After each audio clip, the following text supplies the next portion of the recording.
Nakiisa ang Police Regional Office 5 sa isinagawang 3-day safety and security workshop para sa mga media practitioner sa Bicol Region noong ika-24 ng Hunyo taong kasalukuyan sa multipurpose building sa Camp Brigadier General Simeon A. Ola, Legazpi City.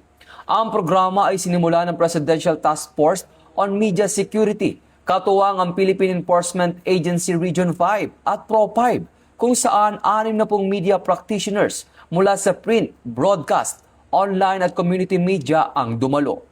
Layo nitong palakasin ang kaalaman at kakayahan sa kaligtasan at seguridad habang ginagampanan ang tungkulin lalo na sa pag-uulat sa mga high-risk situation, sakuna at iba pang emergency. Kabilang sa mga tinalakay ang media safety and security, situational awareness, risk assessment, basic life support, first aid, emergency response procedures at mga simulation exercise upang ihanda ang mga kalahok sa mga aktwal na sitwasyong maaring kanilang kaharapin.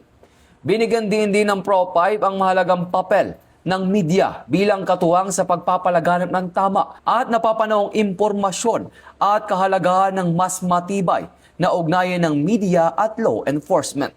Mula dito sa National Headquarters ng Philippine National Police, ako ang inyong PNN correspondent, Patrolman Edwin Baris, alagad ng batas, taga-taguyod ng Balitang Pulis.